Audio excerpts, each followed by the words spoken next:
సరే ఇప్పుడు group 1, group 2 ఈ ఎగ్జామ్స్‌కి సార్ ఇగ ఆల్‌మోస్ట్ అందరూ మైండ్‌లో ఏ కోచింగ్ సెంటర్ ఎళ్ళాలా అసలు అనే దాంట్లో పడతారు. సార్, సో, కోచింగ్ అవసరమా సార్ బేసికల్‌గా? కొంతమంది ఇంటర్వ్యూస్ నేను జూసాను. సార్, అసలు కోచింగే అవసరం లేదు. సార్, ఆన్‌లైన్ తీసుకుంటే అయిపోతది అనే వీడియోలు గూడా నేను జూసాను.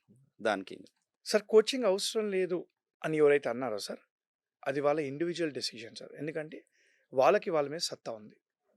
నేను కోచింగ్ లేకుండా సాధిస్తాను అని ఒక సత్తా ఉంది కాబట్టి అలా అన్నారు sir. Hats off to that person. Hopefully ఆ కాన్ఫిడెన్స్ ఉంది కాబట్టి అలా అన్నారు సార్. అదే కాన్ఫిడెన్స్ నీలో ఉంటే తీసుకోకు. ఓకే. అదే కాన్ఫిడెన్స్ నీలో ఉంటే మాత్రం తీసుకోకు. అవసరం లేదు. నిజంగా అవసరం లేదు. నేను చేయగలుగుతా. నేను ముందుకెళ్ళగలుగుతా అని అంటే తీసుకోకు. ఓన్‌గా చేయగలుగుతా అని తీసుకోవద్దు.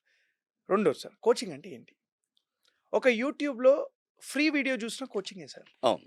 ఒక యూట్యూబ్‌లో ఫ్రీ వీడియో చూస్తున్నా కోచింగే. కోచింగ్. ఒక సీనియర్ ర్యాంక్ కొట్టిన వాడి దగ్గరికెళ్ళి ఎలా ప్రిపేర్ అవ్వాలి అని అడిగితే కోచింగే sir. Also part of coaching. It's a coaching only sir. అంటే కోచింగ్ ఓన్లీ డైరెక్షన్ మాత్రమే చూపిస్తది. కోచింగ్ ఎలా వెళ్ళాలో మాత్రమే చెప్తది. కోచింగ్ ఏం చదవాలో మాత్రమే చెప్తది.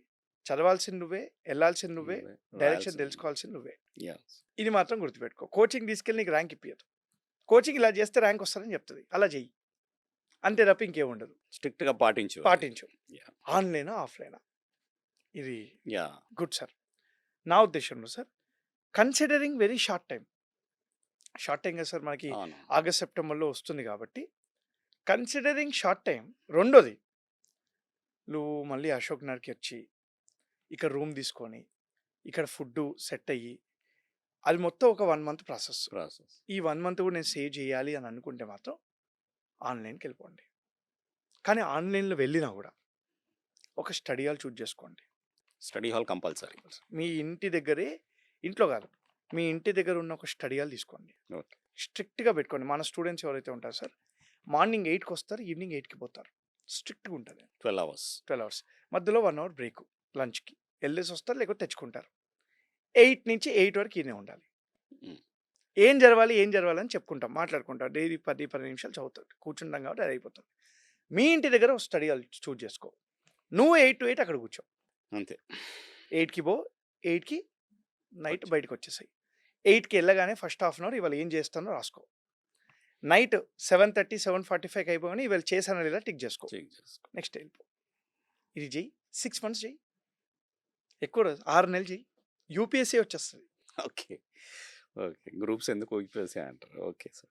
సరే ఇప్పుడు వర్కింగ్ ప్రొఫెషనల్స్ చాలామంది వేరే గ్రూప్ 3, గ్రూప్ 4 వచ్చిన వాళ్ళు నేను కొంతమందిని కలిసాను ఇటీవల కాలంలో. అందరూ గూడా గ్రూప్స్ 1 రాసినోళ్ళు, యూపీఎస్సీ రాసినోళ్ళు ఉన్నారు ఇప్పుడు కొంతమంది గవర్నమెంట్ జాబ్స్‌లో.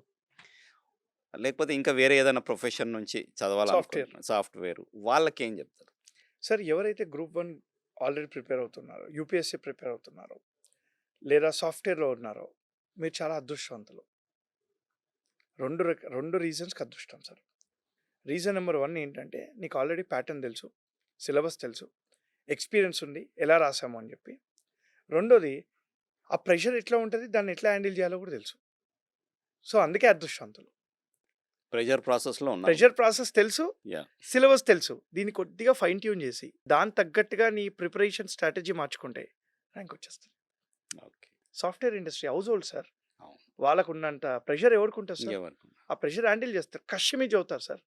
యాహ్! సాటర్‌డే, సండే వస్తే చాలా కషి మీద చదువుతారు. ఓకే. ఆ కషి చాలు. అదే అంటే ఆ మోటివేషన్ 2 గదా! డేస్ సరిపోతదా సార్? మస్తు వాళ్ళకి. ఓకే. వాళ్ళకి. Because software they know how to study smart. Smart. ఏది వదిలేయాలో తెలుసు వాళ్ళకి. ఓకే. ఈజీగా తెలిసిపోతుంది. తెలిసిపోతుంది. అందుకని చాలా అంటున్నా నేను. ఓకే. రైట్. సరే ఇప్పుడు రిపీట్ యాస్పిరెంట్స్ కోసం మీ యొక్క ప్రత్యేక సలహాలు? సార్, రిపీటెడ్ యాస్పిరెంట్స్ ఎవరైతే ఉన్నారో క్లాసులు వినకండి. హ్మ్. ఇంక క్లాసులు అయిపోయినాయి. క్లాసులొద్దు మనకి. ఓకే. మీరు ఆల్రెడీ నోట్స్ రాసుకొని ఉంటే ఆ నోట్స్ తీయండి. హ్మ్. లేదు అంటే ఏ ఫ్యాకల్టీ క్లాస్ నోట్స్ అయినా, ఏ ఇన్‌స్టిట్యూషన్‌లో ఒక ఫ్యాకల్టీ క్లాస్ నోట్స్ ఇచ్చుంటాడు గదా! అవును. ప్రతి సబ్జెక్ట్ క్లాస్ నోట్స్ సేకరించుకోండి. హ్మ్. సేకరించుకొని కరెంట్ అఫైర్స్ అప్డేట్ జేసుకోండి. కరెంట్ అఫైర్స్ అప్డేట్ జేసుకొని మాక్ టెస్టులు మాత్రమే ఇవ్వండి. ఓకే. ఎగ్జామ్‌లో రివిజన్‌లు, ఎగ్జామ్‌లో ఎగ్జామ్‌లో రివిజన్‌లు. రివిజన్. కరెంట్ అఫైర్స్ అప్డేషన్ ఇది తప్ప ఏం జేయకండి. Okay sir. సార్ మొత్తంగా టైమ్ మేనేజ్‌మెంట్ ఎలా ఉండాలి సార్? ఈ ఇద్దరికి గ్రూప్ 1, గ్రూప్ 2 పరీక్షలకు సార్, యాస్పిరెంట్స్. మినిమమ్ 6 అవర్స్ అయితే కూర్చోవాలి సార్. దానికి తక్కువ కుదరదు. Minimum sir. హ్మ్. 14 అవర్స్ మాక్సిమమ్ సార్. అచ్చా 14 అవర్స్ మినిమమ్ 6 అవర్స్ సార్. ఇంకా యావరేజ్‌గా 8-10. అంతసేపు కూర్చుంటే హెల్త్ ప్రాబ్లమ్స్ రావా సార్? అందుకే 1 ½ అవర్‌కి ఒకసారి బ్రేక్ తీసుకోవాలి. ఎక్సర్సైజ్ చేయాలి. వాకింగ్ చేయాలి. హ్మ్. మనము sir mental health, physical health obese అయిపోతామని కొంతమందికి డౌట్స్ ఉంటాయి. ఉన్నాయి. అయ్యారు గూడా. యాహ్! అయ్యారు గూడా. అందుకే సార్ ఖచ్చితంగా వాకింగ్ చేయాలి. ఖచ్చితంగా వాకింగ్. ఖచ్చితంగా వాకింగ్ చేయాలి. ఓకే. నువ్వు 1 ½ అవర్ కూర్చొని ఎందుకు చదువుతావు ఒకసారి? నడుస్తూ కూడా నడుస్తూ చదవచ్చు. చదువు. వింటూ చదువు. క్లాస్ వినేటప్పుడు నడు. Yeah! Walking, exercise is must sir. And me food habits మీద కంట్రోల్ ఉండాలి. Food habits. ఇప్పుడు అసలే సీజన్ బాలేదు. హ్మ్. బయట ఫుడ్ చాలా అవాయిడ్ చేయాలి. ఒకే పూట హెవీగా తినాలి సార్. అచ్చా 3 పూటల్లో ఒకటే పూట హెవీగా తినాలి యాస్పిరెంట్స్. యాస్పిరెంట్. అప్పుడు మీ physical health, mental health, sleeping అంతా బాగుంటుంది సార్. ఓకే. ఒకే పూట హెవీగా తిను కావాలంటే. ఎన్ని గంటలు పడుకోవాలి సార్? సార్ మీరు అంటారు కానీ నన్ను తిట్టొచ్చు కానీ మీరు మినిమం 8 అవర్స్ అయితే పడుకోవాలి సార్. మినిమం 8 అవర్స్ పడుకోవాలి సార్. ఓకే. ఎందుకు తెలుసా sir? Sleeping is also part of your preparation sir. Preparation. Because sub conscious మైండ్లో హ్మ్. మీరు ఎప్పుడైతే కాన్షియస్లో ఉన్నప్పుడు చదువుతారో గుర్తుంటాయి. స్టోరేజ్ అయితే ఉంటుంది. Sleeping is part of the syllabus your exam. Sir ఇప్పుడు ఫెయిల్ అయిపోయినాం సార్ మేము. 1 and 2 రాసినాం. ఫెయిల్ అయిపోయినాం. మా ప్లాన్ బి ఏముండాలి? ఫస్ట్ థింగ్ సార్, ఎవరైతే కొత్తగా వచ్చిన గ్రాడ్యుయేషన్స్ ఉన్నారో వాళ్ళు గ్రూప్ 1 రాయాలి అనుకుంటే మీరు ఎంఏ డిస్టెన్స్లో ఏరో కోర్స్ జాయిన్ అయిపోండి. ఎలా 2 years ఉంటారుగా. Yeah. సో మీ అకాడమిక్స్ మాత్రం ఆపకండి. ఇది point number 1. Point number 2 sir, ఎవరైతే యూపీఎస్సీ గ్రూప్ 1, గ్రూప్ 2 3 రాసి 4-5 సంవత్సరాలుగా ప్రిపేర్ అయ్యి రాలేదనుకోండి సార్, మీకు ఆల్టర్నేటివ్ కెరీర్ ఆపర్చునిటీస్ చాలా ఉన్నాయి. Hmm. చాలా సెక్టర్స్లో ఉన్నాయి. నేను ఒక 2 సెక్టర్స్ గురించి మాట్లాడతాను. Sector 1 NGO. ఎన్జిఓ సెక్టర్స్లో child rights and you CRY అనే సంస్థ దగ్గర నుంచి, లేదా మలిండా గేట్స్ అనే సంస్థ దగ్గర నుంచి, లేదా యూత్ ఫర్ సేవ అనే సంస్థ దగ్గర నుంచి, లేదా ప్రథమ్ ఎన్జిఓ అనే సంస్థ దగ్గర నుంచి, ఇలా 100 ఎన్జిఓస్ ఉన్నాయి ఇండియాలో. ఆ ఎన్జిఓకి నీకు ఆ స్కిల్ ఏం కావాలో కొద్దిగా స్టడీ చేయి, నీకు అక్కడ జాబ్ వచ్చేస్తుంది. ఇది 1 sir. 2 research think tanks, policy think tanks అంటారు. దీంట్లో పొలిటికల్ కన్సల్టింగ్ కూడా ఎక్కువైపోయింది ఈ మధ్య. Yeah. మనకి షో టైమ్ కానీ, ఐపాక్ కానీ, విధాత కన్సల్టింగ్ కానీ, లేదా మనకి FDR foundation for democratic reforms కానీ, జయప్రకాష్ నారాయణ్ గారిది, అసోసియేషన్ ఫర్ డెమోక్రటిక్ రిఫార్మ్స్ కానీ, Yeah.